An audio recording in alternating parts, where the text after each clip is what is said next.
السلام علیکم ورحمۃ اللہ وبرکاتہ نحمده ونصلی علی رسولہ الکریم اما بعد فاعوذ باللہ من الشیطان الرجیم بسم اللہ الرحمن الرحیم رب اشرح لی صدری ویسر لی امری واحلل عقدۃ من لسانی یفقہوا قولی ربنا زدنا علما اللہم فقہنا فی الدین اللہم ایدنا بروح القدس اللہم انفعنا بما علمتنا وعلمنا ما ينفعنا وزدنا علما آمین یا رب العالمین. امثال القرآن پروگرام کے بنن منگا لیکچر نمبر 21 وایو یا بشتم نمبر لیکچر او بدے کی دا کفارو دا اعمالو مثالو نبا بیانی گی. یو آیت تے دا سورہ النور آیت نمبر 39 یو کم سلویختم او دا سورہ ابراہیم آیت نمبر 14 یعنی 14 نمبر آیت. اول تاسو دا سورہ نور دا آیت واورے.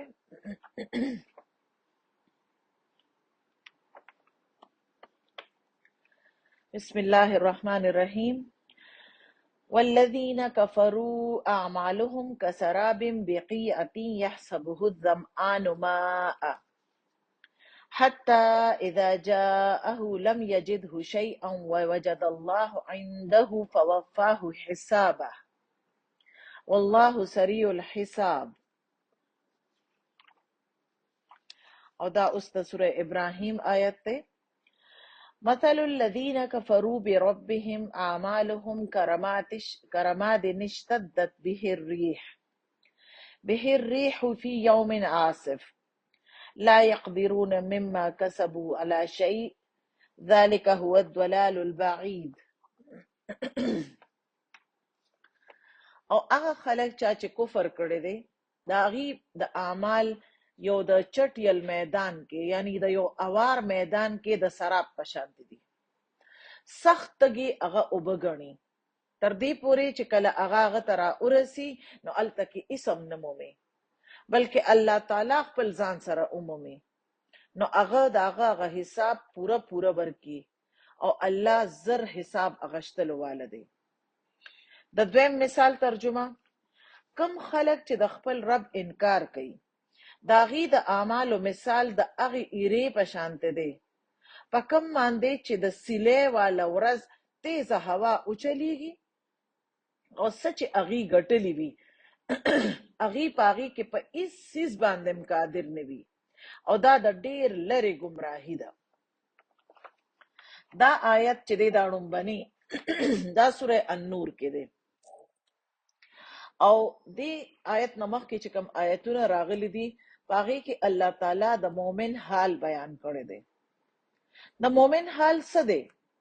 اپا دنیا کې په نور کې زندگی تیری او داغه پزړه کې نور وی او داغه د نور د وجنه هغه نیک اعمال هم کوي.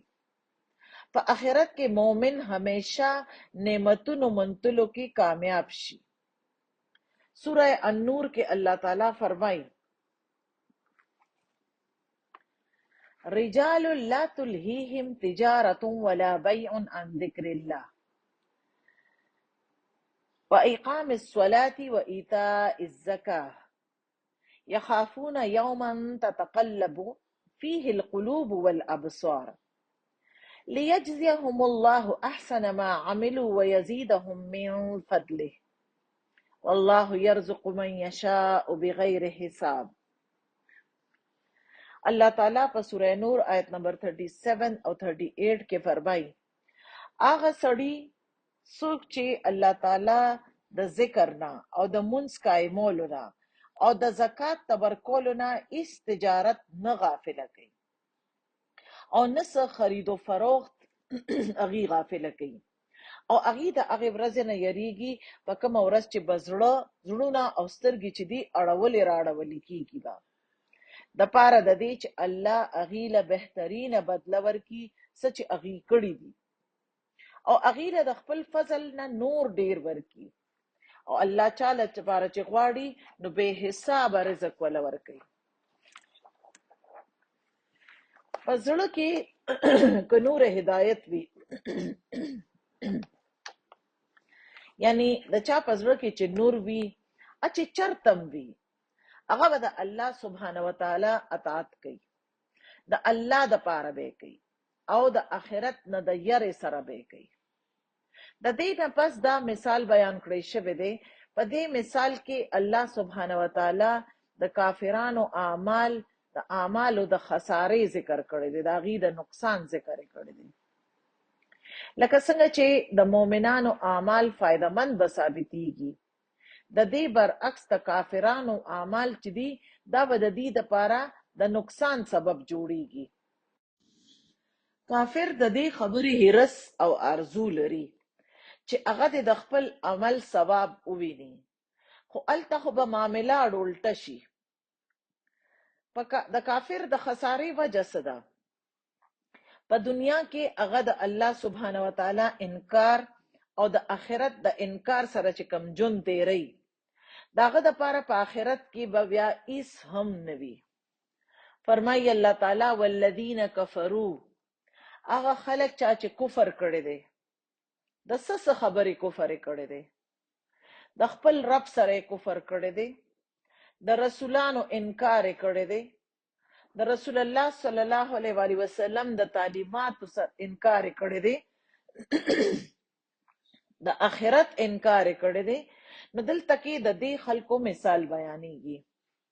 دا څوک خلک دي؟ دا هغه خلک دي کوم چې په خپل هم د کفر رویه اختیاري او نور خلک هم گمراه کوي. د کفارو غلط فهمي څه ده؟ دا هر سره کولو نه باوجود دی دا غني چې هغه په هدایت باندې دي او هغه صحیح کار کوي او هغه د خپل اعمالو د جزا تمه لري چې هغه ته بس ناسه ملاويږي. خو دلته اعمالهم کسراب، دا هغه اعمال د سراب په شان دي. د اعمالو مطلب څه دی؟ اعمال د عمل جمع ده او عمل هر هغه کار ته وایي کوم چې انسان د ارادې سره کوي او داغه نه قصدن کیږي هغه کار. پچا پسې چې شاته نیت وي او اراده وي او دا د فعل په مقابله کې خاص دی. فعل چې دی هغه کله انسان د طرف نه صرف د هغه عمل د پاره منسوب کیږي په کوم کې چې اراده نه وي. لکه تاسو ګوره په جسم کې په یو ځای کې خارښت یا ګریږي یو ځای، تاسو بغیر د ارادې نه تاسو لاس هغه ځای ته ورسي او تاسو خپل هغه جسم وګروئ، یا یو شی تاسو په غورځېدو باندې ووینئ، نو بغیر ارادې نه تاسو ور منډه کوئ او تاسو هغه سنبال کوئ هغه شی. کله کله دا فعل د جماداتو طرف ته هم استعمالیږي، یعنی هغه چې کوم کارونه وي نو هغه ته افعال وایي. کله چې عمل لفظ چې دی ډیر کم د قشانته استعمالیږي.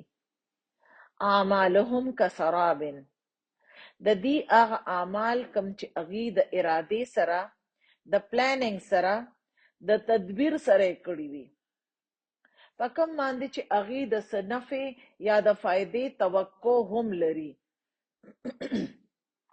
هغه چې دی هغه به داسې لکه چې څنګه سرابي. د سراب روټ چې دی، د سراب روټ سین را باندې او د دې اصل مطلب وی د نشیب طرف تتلل، یعنی لاندې طرف تتلل. هغه اوبه کوم چې د مشکیزې نه راساسي نو هغه ته ماء صب ویل کیږي. سراب په اصل کې وی معراج تا. د ګرمیانو په سخت لکه ګرمۍ کې یا د غرمۍ په ټیم کې که تاسو ګورئ لرې بیابان په صحرا کې چې کوم پړکېدونکې شګه وي هغه د اوبو په شانتې په نظر راځي، لکه چې اوبه پړکېږي.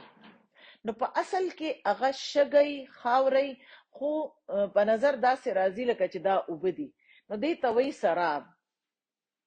بظاهر د لیدو سره خدا معلومیږي چې الته کې اوبه بهیږي یا اوبه ولاړې دي. نو بیا د دې نه هر هغه شی کوم چې بې حقیقته دی د هغې سره د تشبیه په طور باندې هغې ته سراب ویل کیږي. او د دې چې کوم بالمقابل شی دی د دې الټه چې کوم شی دی هغه شراب دی. دا اردو والا شراب نه دی بلکې عربی والا شراب دی د مشروب په معنو کې. یعنی کوم شی چې بظاهره شراب ښکاري، د سکلو شی ښکاري، لکه شراب د سکلو څیز ته ویل کیږي، خو چې کله هغه هلته ورسي نو هغه سراب شي. یعنی د شین دا درې ټکي چې دي دا والوزي او سراب ترې پاتې شي. په ظاهره یو شی ښکاري خو حقیقت چې دی هغه د هغې بالکل الټه وي. دا څنګه کیږي؟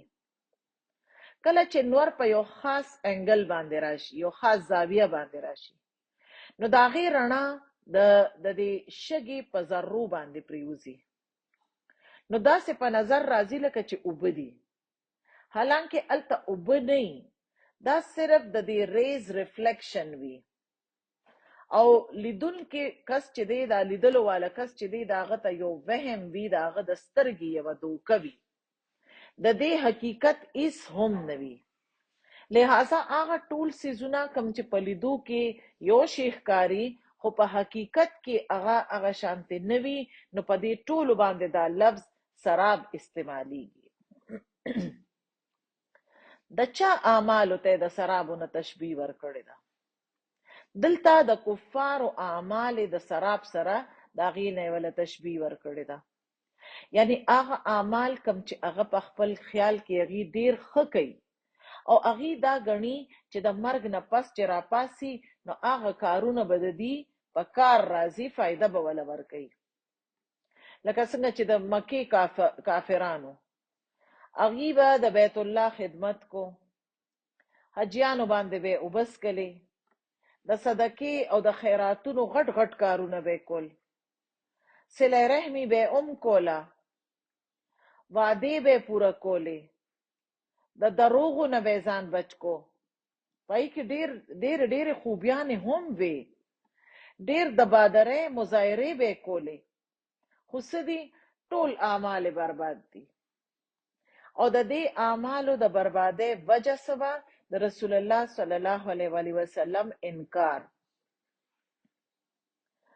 د کفر د وجې نه دې ته دا ویل کیږي چې د دې اعمال بدیله هیڅ هم فایده نه ورکوي، د دې به هیڅ په کار نه راځي، اخو به بس د یو سراب په شانتې وي، د کوم نه چې به د دې دا تمه وي چې هغې به د دې نه فایدې حاصلوي. شدید تږي، لکه ډېر تږي حاجتمند وي، هغه ته چې سم ملاو شي د څکلو دپاره، یعنی د هغه د شدید حاجت په وخت کې، د شدید ضرورت په وخت کې، د هغه اعمال به د ده دپاره بیکاره شي. دا سراب چرته دی؟ بقیعة، قاف حمزه عین یا قاف الف عین نه دی، دا لکه د جار نه چې جمع جی را دی نو قاع نه قیعه دی، او قیعان هم د دې جمع راځي. په جدید عربی کې قاع وی حال ته، غټې کوټې ته ویل کېږي قاع. او قاع چې دی هوار او خورې شوې ځمکې ته هم ویل کېږي، کوم چې ډېره وسیع وي، ډېره لویه وي، په کوم کې چې بوټي نه وي، بس صفا هوار میدان وي.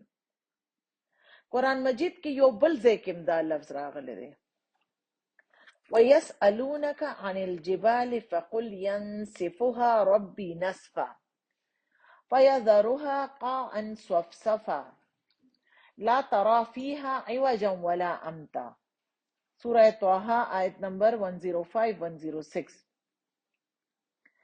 او اغي تاسو نه د غرونو په باره کې تپوس کوي، وایي چې زما رب بدا والوزي او خواره به کی، او بیا به د دې نه یو اوار میدان به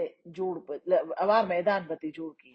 یعنی غرونه چې دي د هغې په ځای به یو فلیټ ځمکه جوړه شي، په کوم کې به چې ته نه به پکې څه کوږوالي وینې او نه به پکې ته څه اوبرتوب وینې. نو دلته د قیعه سره د بی لفظ راغلی دی، کوم چې دا مصاحبت دپاره دی.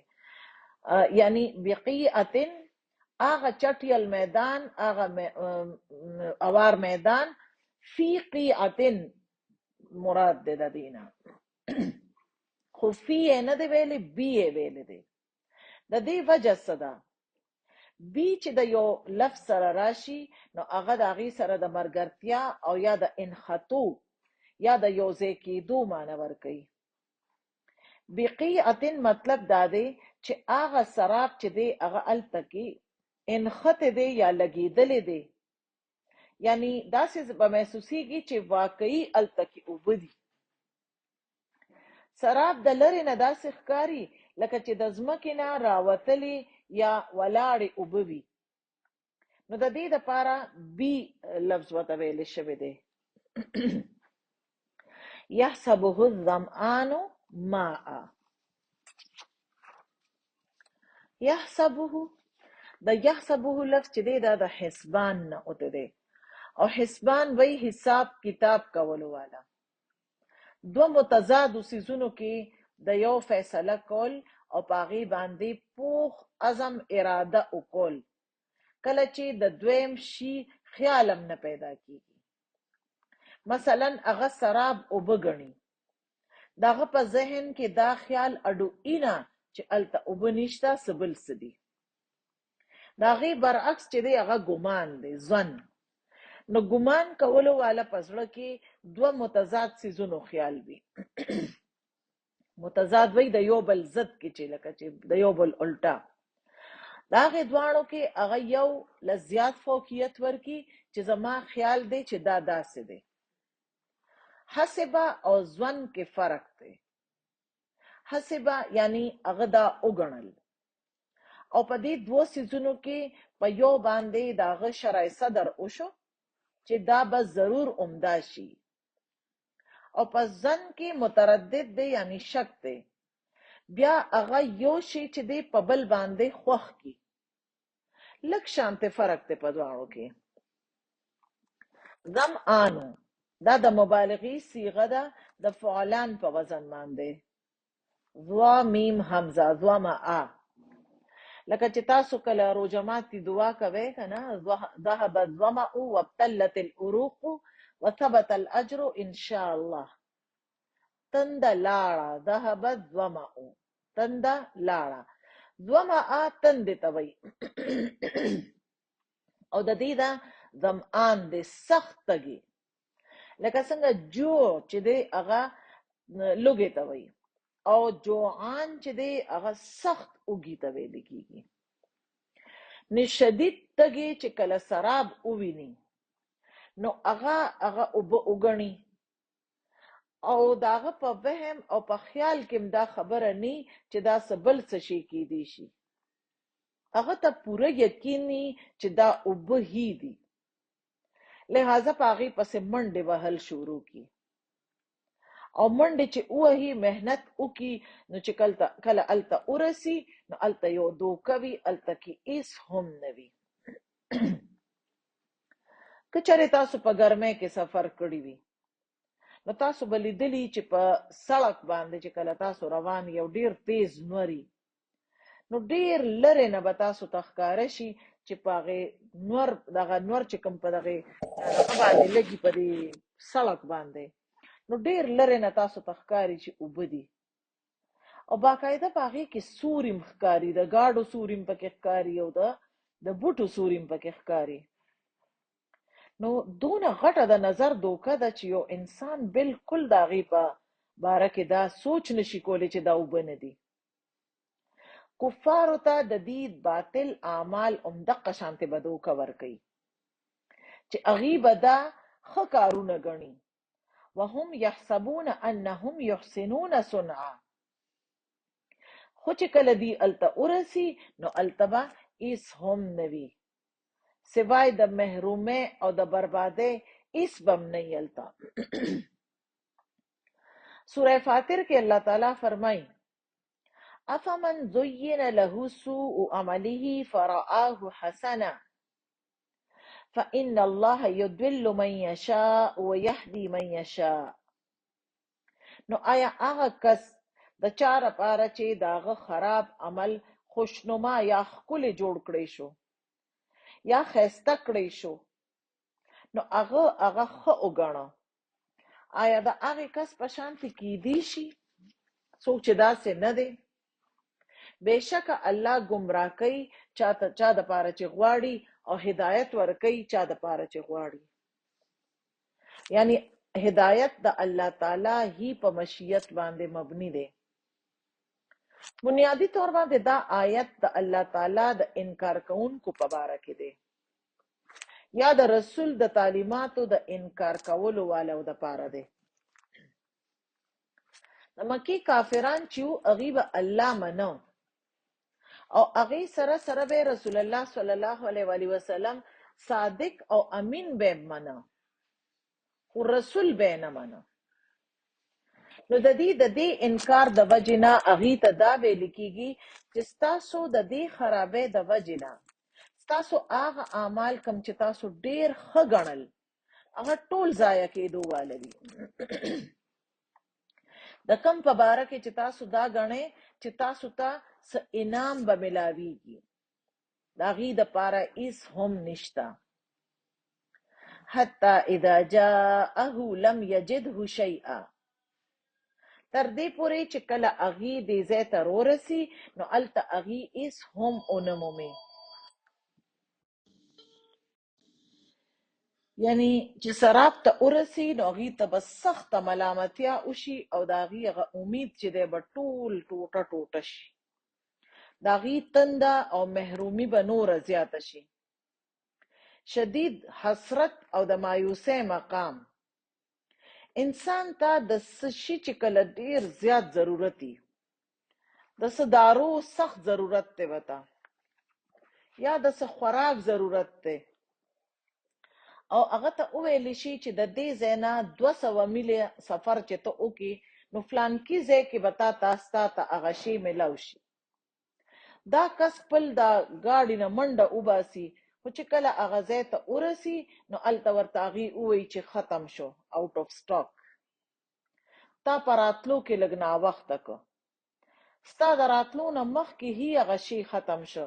نو تاسو سوچ وکئ چې هغه وخت به د دې انسان څه حال وي، او خصوصا که چېرې دا د یو انسان د ژوند بچ کولو والا دارو وي. څه داسې شی وي چې په کوم باندې د هغه د ژوند انحصار وي، د کوم نه بغیر چې د هغه دپاره تباهي هی تباهي وي.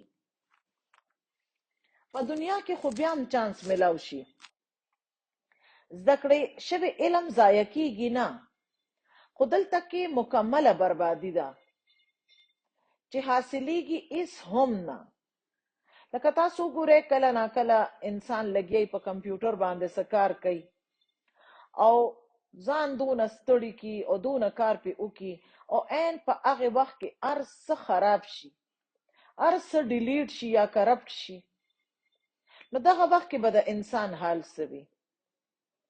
ډېر شي د نیکۍ کارونه که د نیت د خلوص نه بغیر، په الله باندې د پوره یقین ساتلو بغیر، د هغه نه د اجر امید لرلو بغیر چې کله انسان کوي، نو په دنیا کې انسان ته وښودلی شي چې هغه کار چې دی هغه قابل قبول نه دی.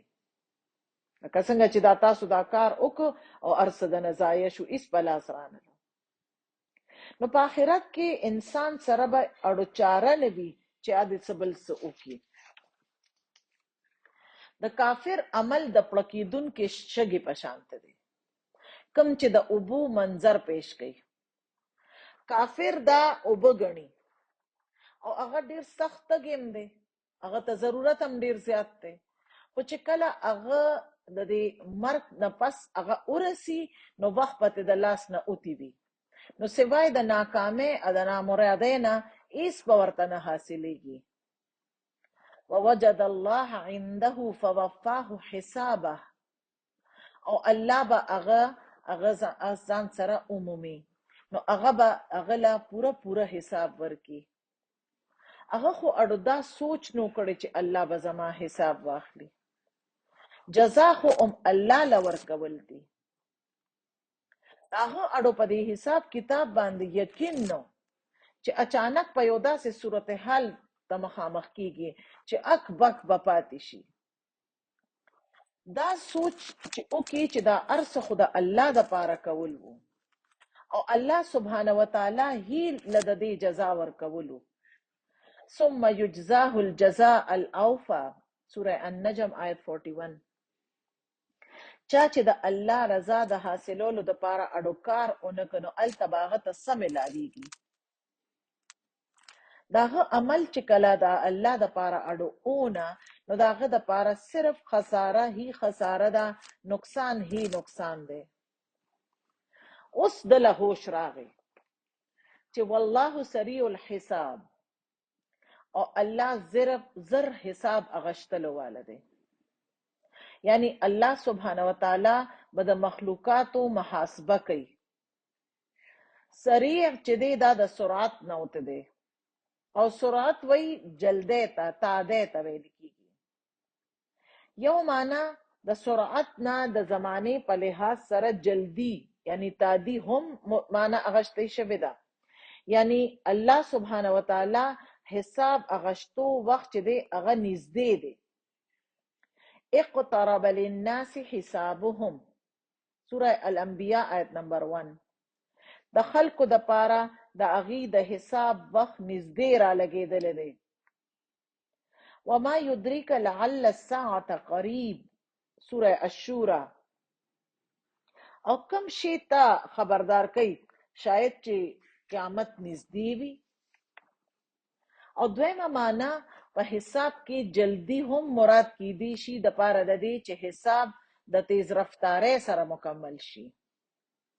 یعنی الله سبحانه وتعالی د ټولو مخلوقاتو حساب په یو ورځ یا د ورځې په یو حصہ کې به پوره کی او هر چاته به داغه د عمل په مطابق هر څه ورکړي شي چې دا واخلې. نو د مخلوقاتو محاسبه چې دا اب دوه قسمه وي. د محاسبه د اعتبار سره دوه قسمه خلق دي. یو دی د مؤمنانو محاسبه او یو د کافرانو محاسبه.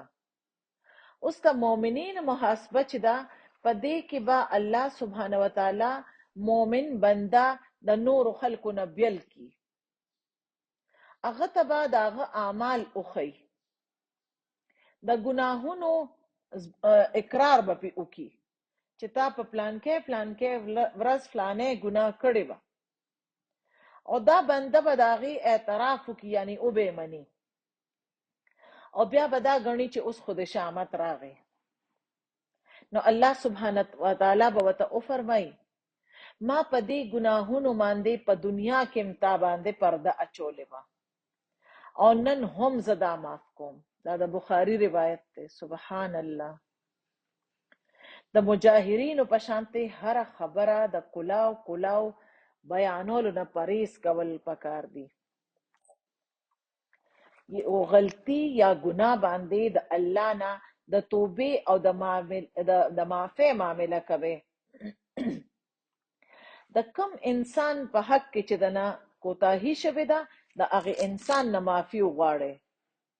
خدای موصلورم بنده ته موای ګناه ګندګی ده دا پټه ساته او په دې باندې د الله سبحانه وتعالی نه معافیانه غواړي. نبی صلی الله علیه وسلم فرمایلیو من نوقش الحساب عذب. چانه چې حساب واغشتې شو هغه ته به عذاب ضرور ورکړي کی. دا د بخاری روایت ده. حضرت عائشہ رضی اللہ تعالی عنہا د دې په باره کې تپوس کړو چې الله تعالی ولدا نه فرمایي چې فسوف يحاسب حسابا يسيرا سوره الانشقاق آیت نمبر 8. نبی صلی الله علیه وسلم وته او فرمایل دا خو صرف د اعمالو د نامه اعمال پیشی ده.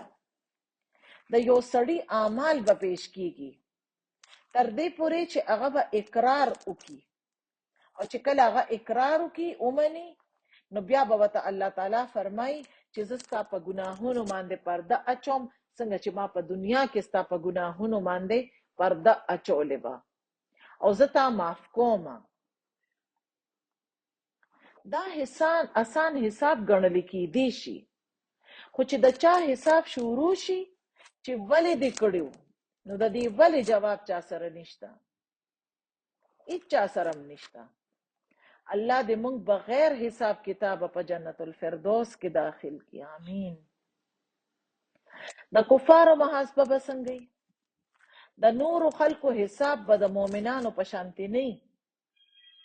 امام ابن تیمیه وی حقیقت حال به داسې ای چې د کافرانو حساب به داسې نه اغشتل کیږي چې د هغې نیکیانې او برایانې به تلل کیږي، ځکه چې هغې به نیکیانې وي نه، نو خو د هغې اعمال چې دي هغه به شمیرل کیږي او محفوظه کړی شوی وي.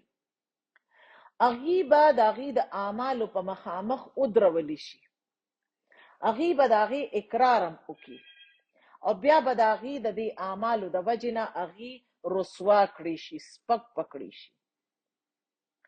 الله سبحانه وتعالی به د ټول مخلوق په وړاندې فرمایي هؤلاء الذين كذبوا على ربهم الا لعنة الله على الظالمين. دا دی هغه خلک چې په خپل رب باندې دروغ جوړ کړي، واورې په ظالمانو باندې د الله لعنت دی.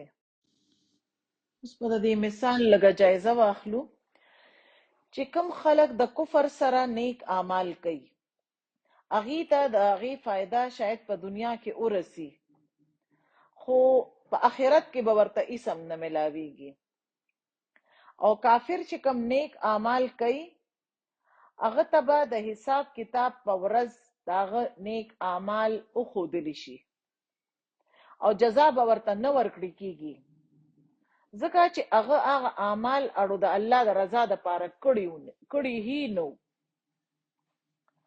په دې باره کې یو حدیث هم راځي چې د قیامت په ورځ به یو اواز کوونکی اواز کوي چې هغه دې د هغې ګروه پیروي وکړي د چا پیروي چې به په دنیا کې کوله، یعنی په چا پسې چې به وروستو روانو. او د دې اعلان نه پس چې به څونه ګروپونه وي چا چې به د الله نه سیوا بوتانو ته سجدې کولې، هغې ټول به په جهنم کې په دوزخ کې به ور وغورځولی شي. صرف هغه خلک به بچ شي چې به صرف د یو الله عبادت کو، او څه خلک د اهل کتاب نه به هم بچ شي چې به د الله سبحانه وتعالی عبادت کو، خوا که هغې نیک او کنو. اول به یهودو ته آواز وشي او تپوس پتی وشي چې تاسو به په دنیا کې د چا عبادت کو؟ وی با چې موږ په دنیا کې د الله د زوی نعوذ بالله د عزیر علیه السلام عبادت کو. دې ته به وویل شي چې تاسو دروغ وایې، د الله خو نه څه ښځه شته او نه څه زوی شته. اوس تاسو څه وایې، څه غواړئ؟ هغې به وایي چې ای زمونږ ربه موږ تږي یو، موږ له اوبه راکړه. نو په اشاره باندې به ورته وویل شي چې تاسو د اوبو طرف ته ځئ ولې نه؟ نو هغې چې لږ لرې وویني نو هلته به دې وګوري چې هلته به دې ته اوبه ښکاره شي، خو هغه به جهنمي. نو دی به دغه شانتې په دې جهنم کې ور ودیکلی شي. هغه جهنم به دې ته د سراب په شانتې ښکاري، بیا به هغې په دې جهنم کې ور پریوزي. بیا به نصاراو ته آواز وشي، د هغې نه به هم دغه شانتې تپوس وشي، هغې به هم دغه شانتې جواب ورکړي چې موږ به د مسیح علیه السلام عبادت کوو. او بیا به ورته همدغه شانتې وویلی شي چې تاسو دروغ وایې، د الله خو نه څوک ښځه شته نه څوک زوی شته. اوس تاسو غواړئ څه؟ نو هغې به هم وایي چې ای زمونږ ربه موږ تږي یو، موږ له اوبه راکړه. هغې ته به هم دغه شانتې وویلی شي چې تاسو د اوبو طرف ته ځئ ولې نه؟ نو چې څه خبرې یهودو ته ویلې شوې وې هغه شانتې جواب به دې ته ورکړی شي او هغه شانتې معامله به ورسره کېږي کوم چې یهودو سره شوې وه. هغې به هم په جهنم کې ور ودیکلی شي. قیامت چې دا هغه سخته د تندې ورځ ده. د قیامت په ورځ به هر انسان تږي وي، سخته د ګرمۍ ورځ ده. او د مؤمنانو دپاره خوشخبري ده، بشارت دی. مؤمنانو ته به نبی صلی الله علیه و وسلم سره حوض کوثر باندې به ورته اوبه نصیب کیږي. او څوک چې به دا اوبه یو ځل وڅښي نو بیا به پوره د حشر چې څونه وخت دی که نه، هغې به بیا هغې سره تږي کیږي به نه. دې کې د عربی ګرامر یو څو نقطې دي. د سراب لفظ چې دی نکره ده، کوم چې د دې خبرې طرف ته اشاره ده چې سراب چې دی یو معمولی شی دی او د تږي انسان زړه دې سره تړلی شوی دی، خو د دې حقیقت هیڅ هم نشته. نکره چې دی دا د تعظیم دپاره هم راځي او د تحقیر دپاره هم راځي. د اعمالو د تشبیه دپاره دلته د مثله په ځای حرف تشبیه کا استعمال شوی دی، کا سرابن. او د کا د وجې نه د دې اعمالو حقیقت او شکل او صورت کې د سراب نه هم په کمه مرتبه کې دا لکه ږدي، لکه چې هغه اعمال چې دی د هغه د سراب نه کم قیمته دي، هیڅ حقیقت یې نشته. یحسبه الظمآن ماء، وویلی شو چې سخت تږی به هغه اوبه ګڼي. دا یې نه دی ویلی چې لیدلو واله به اوبه ویني. د دې سره د خبرې په شدت کې اضافه کیږي. دا د مبالغې صیغه ده، کوم چې نه صرف د دې شدت طلب یعنی چې ډیر زیات دغه کس طلب ورته کیږي هغې طرف ته اشاره ده، بلکې د ناکامۍ طرف ته هم اشاره ده. لفظ حتی او اذا د سفر مشقت ظاهري، لکه چې هغې په منډه باندې هغې سراب ته ورسېدل. او د شیء لفظ چې دی دام قابل غور دی، دام نکره ده، مراد د دې نه هیڅ هم نه دي. د الله په نزد د انسان قدر و قیمت د هغه د عمل او د هغه پس منظر کې د نیت په مطابق دی. یعنی انسان الله له چې کوم قدر ورکوي یا قدر و قیمت ولا ورکوي، د هغه د اعمال او د کثرت او د نیت د درستګۍ په مطابق ولا ورکوي. اوس دویم مثال د کفارو هی دی. مثل الذین کفروا بربهم، د هغې خلکو مثال چا چې د خپل رب انکار کړو. مثلا او کفرون پس بربهم لفظ دا خبره نور واضحه کوي، یعنی الله نه مني. اعمالهم کرماد اشتدت به الریح فی یوم عاصف، د دې اعمال د ایرې په شانتې دي، په کم باندې چې د سیلې په ورځ تیزه هوا اوچلیده، ټورنیډو پې راغی. لا یقدرون مما کسبوا علی شیء، او کم ګټات چې هغې کړو په هغې کې په هیڅ شیز باندې هغې به اوس قادر نه وي. ذلک هو الضلال البعید، او دا د ډېره لرې ګمراهي ده.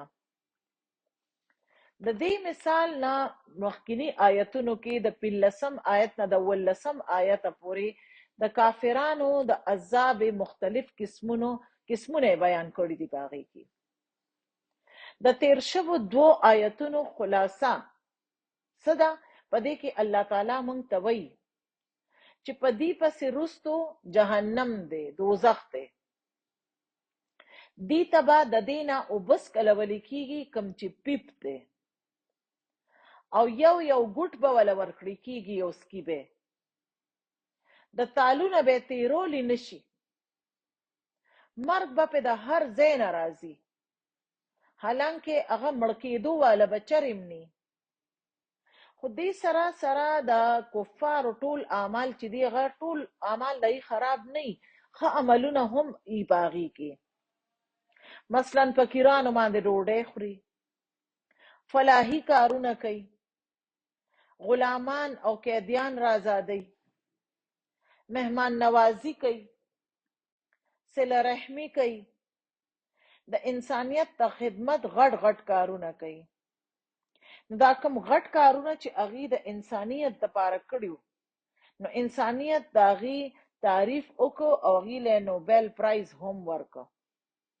د هغې مجسمې جوړې کړې، کتابونه یې ولیکل او د تعریفونو پولونه یې وتړل، چې ډېر زیات تعریفونه یې وکړل. د هغې تصویرونه یې ځای په ځای شایع کړه. لہذا د هغې د کارونو اکنالجمنټس په دنیا کې وشو. خو چونکې آخرت مخامخ نو ایښی، یعنی د آخرت دپاره یې څه نو کړي، نو هر څه ضایع شو، باطل شو. عین د ضرورت په وخت کې هیڅ فایده اوچته نه کړه، بلکې هر څه ترې نه ضایع شو. مثل الذین کفروا بربهم اعمالهم، دا داسې وو.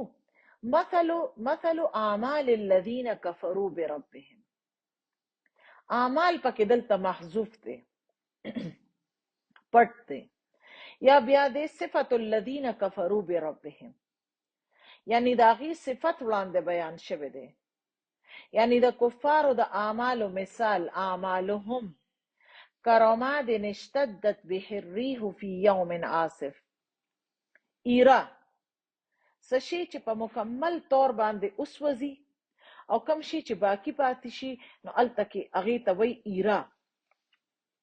او لسان العرب کې مفهوم دی رماد، اور سوځولو نه پس چې کوم د سکرو هغه پوډر پاتې شي، هغې ته ایره وایي.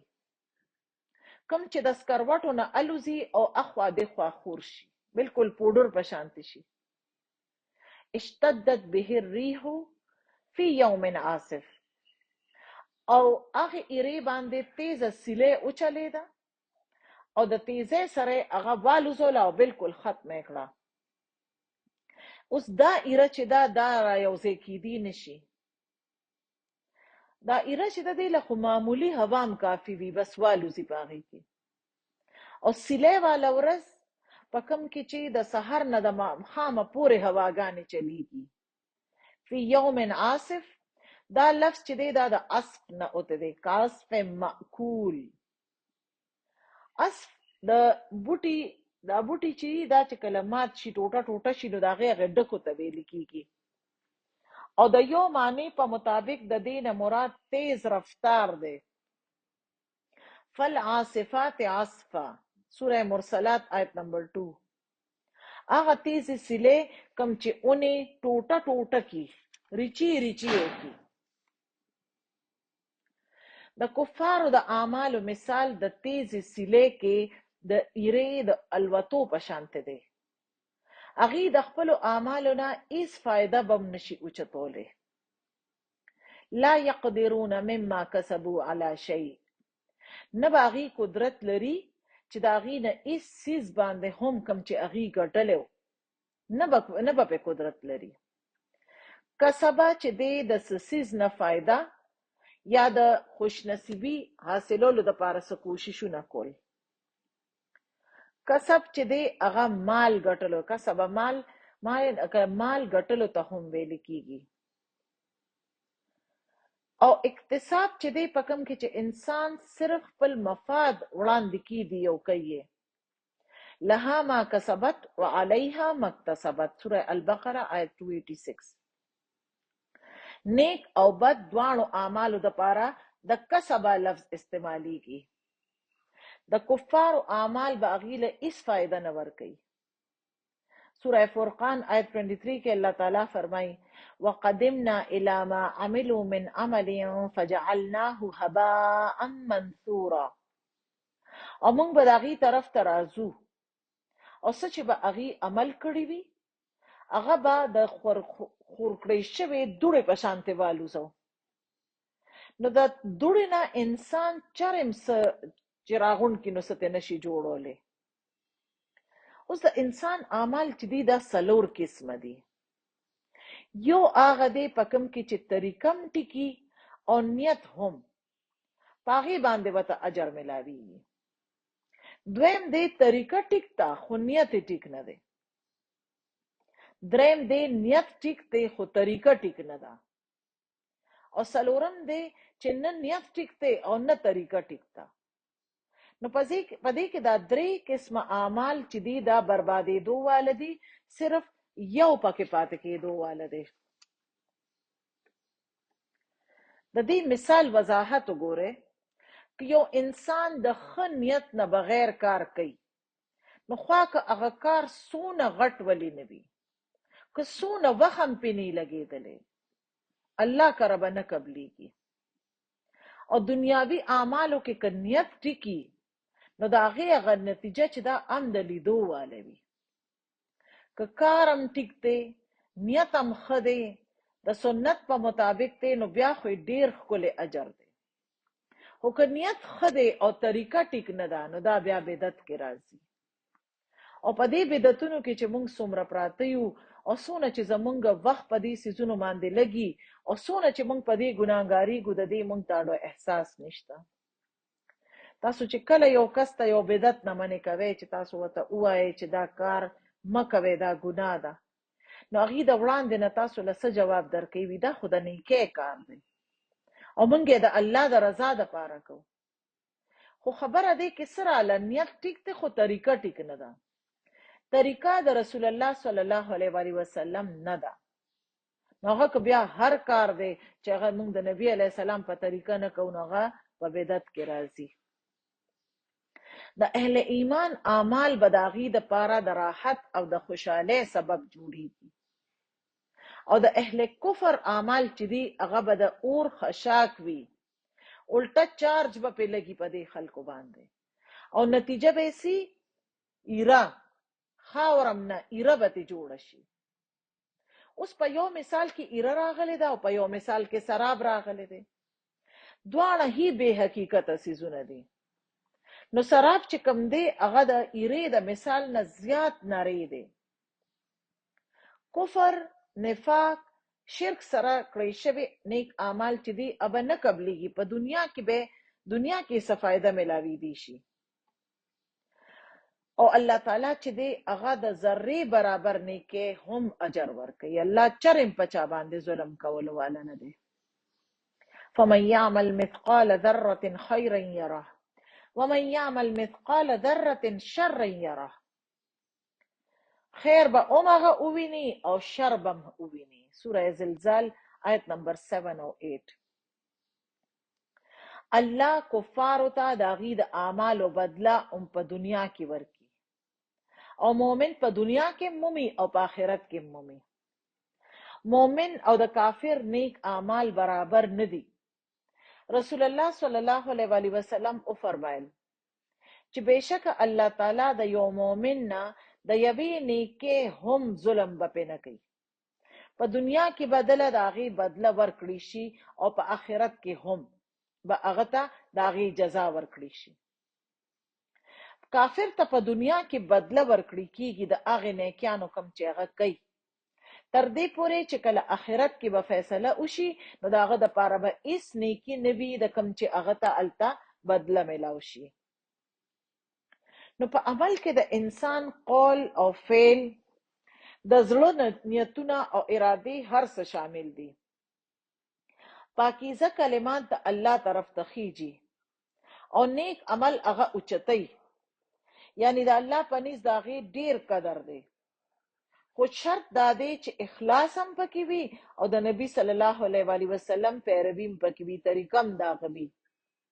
او دا ټول اعمال د په دنیا کې هی کول دي. د ورځې عبادت دی، او خاص طور سره د شپې عبادت دی، قیام اللیل. دا نن سبا چې کومې ورځې شپې دي، په دې کې چې څونه تاسو د شپې په ټایم کې عبادت کوئ، دا به درله دومره ډېره فایده درکوي. او خاص طور سره اخیرنۍ عشره چې ده، په دې ورځو کې ډېرې زیاتې صدقې کوئ، او خاص طور سره د شپې صدقه کوئ. وی که چېرې دا صدقه په لیلة القدر کې وکړه، نو د 1000 میاشتو برابر د صدقې اجر به درته میلاویږي. او ډېر ډېر ذکر اذکار، ډېر ډېر د قرآن تلاوت، او ډېر ډېر نوافل څونه چې دنه کیږي. ځکه چې نبی علیه السلام یو حدیث ته زه اوس اورم، پای کې وای چې 15 سيزونه د 15 سيزونو نه مخکې غنیمت وګڼي. حضرت عبدالله بن عباس رضی الله تعالی عنهما نه روایت دی چې بیانوي چې رسول الله صلی الله علیه و سلم یو سړی ته نصیحت کو او وته او فرمایل چې 15 سيزونه د 15 سيزونو نه مخکې غنیمت وګڼه. ځواني د بوډاتوب نه مخکې، صحت د بیماری نه مخکې، مالداری د محتاجۍ نه مخکې، فراغت د مشغولیت نه مخکې، او جون د مرګ نه مخکې. تاسو وګورئ دا ټول سيزونه چې مونږ سره کوم دي، مونږ دا سيزونه کنسیډر کوو نه، مونږ په دې پوهیږو نه چې دا سيزونه هم مونږ سره شته. دا خو الله انسان ته پته ولګي چې کله دا سيزونه داغه د لاس نه لاړ شي. د مؤمن د نیکو اعمالو نتیجه صرف په آخرت کې نه بلکې په دنیا کې مغه ته د دې صله ملاويږي. کچره بونګه د خپل رب د رضا د پاره کو نو الله داغي بدله په دنیا کې ورکړي. ربنا آتنا فی الدنيا حسنه وفي الاخره حسنه وقنا عذاب النار. په دنیا کې د مؤمن د نیک اعمالو ډېرې فائدې دي. پاکیزه ژوند وته نصیب کیږي، د نورو نیکانو توفیق ورته کیږي. من عمل صالحا من ذکر او انثى وهو مؤمن فلنحيينه حياة طيبة ولنجزينهم اجرهم باحسن ما كانوا يعملون. څوک چې بم نیک عمل کوي، کاغه سړی او که خزا، خو چې هغه مؤمن وي نو مونږه یقینا هغه به ضرور پاکیزه زندگی به ور باندې تیرو او هغه تبا د هغه د اعمالو بهترینه جزا ورکو. بل څه خبره ده د انسانانو ګناهونه وسره مټاو شي. که پزړه کې څه پریشانی ده، څه انګزایټي ده، څه ډیپریشن ده، نو د دې علاج نیک اعمالو سره کیږي. او نیک اعمال څه دي؟ منځونه دي، د قرآن تلاوت دی، صدقې دي، خلکو سره نیکیانې دي، خلکو سره ښېګړې دي، هر چاله د خپل حق ورکول دي، او ډېر شي نیکیانې کوم چې ټول قرآن د دې نه ډک دی. ځکه چې ان الحسنات یذهبن السیئات، چې بېشکه حسنات چې دي، نیکیانې چې دي، هغه ګناهونه مټاوي. سوره هود آیت 114 کې دا راغلي دي. درېمه خبره پکې څه ده؟ هدایت حاصلېږي. ان الذين آمنوا وعملوا الصالحات يهديهم ربهم بإيمانهم. بېشکه چې کوم خلکو ایمان وروړو او هغه نیک اعمال وکړو نو داغي رب به داغي د ایمان د وجې نه داغي رهنمایي کوي. سوره یونس آیت 9. څلورمه خبره دا ده چې د الله محبت به ورته حاصلېږي. ابو هريره رضی الله تعالی عنہ نے روایت دی چې رسول الله صلی الله علیه و سلم او فرمایل چې الله تعالی یو بنده سره چې کله محبت کوي نو جبرائیل علیه السلام ته आवाज کی او ورته وی چې الله تعالی فلان کی سره محبت کوي، د دې د پاره تم هغه سره محبت کوه. چنانچه جبرائیل علیه السلام هغه سره محبت شروع کی او د اسمان کې چې څونه مخلوق ته هغه تم اعلان وکي چې الله فلان کی کس سره محبت کوي، د دې د پاره تاسو ټول هغه سره محبت کوئ. نو اسمان والا هغه سره بیا محبت شروع کی او پزماکه کې د هغه د پاره قبولیت ولیکلی شي. په یو بل روایت کې دی چې رسول الله صلی الله علیه و سلم او فرمایل چې الله کله یو بنده سره محبت کوي نو جبرئیل علیه السلام ته आवाज وکي او فرمایي چې زه پلان کې سره محبت کوم، تم هغه سره محبت کوه. نو جبرائیل علیه السلام هغه سره محبت شروع کی او په اسمان کې اعلان کوي چې الله فلان کې سره محبت کوي، تم تاسو هغه سره محبت کوئ. نو د اسمان والم بیا هغه سره محبت کول شروع کی، بیا داغه د پاره پزماکه کې قبولیت ولیکلی شي. خو چې کله الله تعالی د یو بنده نه ناراض شي نو جبرائیل علیه السلام ته आवाज وکوي چې زه فلان کې نه نفرت کوم، تم داغه نه نفرت کوه. نو جبرائیل علیه السلام هم داغه نه نفرت کوي، بیا په اسمان والو کې اعلان وکوي چې الله د فلان کې نه نفرت کوي، د دې د پاره تاسو هم داغه نه نفرت کوئ. او بیا پزمکه کې داغه د پاره نفرت ولیکل شي. پنځمه خبره پکې دا ده چې مخلوق داغه سره محبت کول شروع کی. ان الذين امنوا وعملوا الصالحات سيجعل لهم الرحمن ودا، سوره مریم آیت 96. بشک کوم خلکو چې ایمان وروړو او اغي نیک اعمال وکړه خالص ته الله د پاره، نو ان قریب به رحمان داغي پزړونو کې د محبت پزړونو کې به محبت پیدا کی. بیا عمل صالح د نیکو خلکو په گروه کې خلق داخل کی. والذین آمنوا وعملوا الصالحات لندخلنهم فی الصالحین. بیا دا دی چې نیک اعمال د انسان د حفاظت نه علاوه داغه د اهل و عیال حفاظت کوي. ابن المنقدر وی چې الله تعالی د یو نیک سړی په وجه داغه د اولاد حفاظت کوي او بیا داغه د اولاد د اولادم حفاظت کوي او داغه د خاندان او د قبیلې حفاظت کوي او کوم کورونه چې هغه سره خوا خوا کې دي د غیم حفاظت کوي تر دې پورې چې دا بنده چې ترسو پورې چې دا بنده په دې خلکو کې وي هغه د الله په حفاظت کې وي. بیا بل خبره صدا چې دعاګانې وسره قبليږي. ويستجيب الذين آمنوا وعملوا الصالحات ويزيدهم من فضله. او هغه خلکو دعاګانې قبلې څوک چې ایمان وروړي او هغه نیک اعمال کوي او هغه لا د خپل فضل نه نور هم ور کوي. تاسو ګوره د غاروالو واقعه را یاد کړئ. د یونس علی السلام مثال زمونږ مخامخ موجود دی او د خشانته د ایمان والو د ټولو د پاره عمده خشانته حکم دی څنګه چې په قران پاک کې راځي کذالک ننجل المؤمنین. سنیک اعمال چې دي عملونه چې دي هغه نیک اعمال ضایع کوي او هغه څه دي؟ کفر، شرک، د آخرت انکار، د تقدیر نه وړاندې تلل، د الله او دغه د رسول انکار کول، څه چې الله نازل کړی دی په هغه باندې عمل نه کول او هغه نه خوښول، د دنیا د خاطر عمل کول، ریاکاری او ځان خول، قول او فعل کې تضاد، د مور پلار نافرمانی او احسان باطل، بدعتونه، د چا په باره کې دا ویل چې الله به دې چرم نه معاف کوي، د مازیګر منځ پرې خودلو والو اعمال ټول ضایع شي، د ظلم کولو والا اعمال ضایع شي، د مسلمانانو عهدونه ماتولو والا اعمال ضایع شي، د خیانت کولو والا اعمال ضایع شي، د غیبت کولو والا، د حقوق العباد کې کمی کولو والا او په یوازیتوب کې غلط کارونو کولو والا خلکم اعمال ضایع شي، بے حیاي سرم اعمال ضایع کیږي. وی با سلف صالحین چې وغي به د دین یریدل چې چرته د بے حیاي د وجه نه داغي نیک عملونه ضایع نشي او خپل نسب بدلولو والا کس چې د غم اعمال ضایع شي.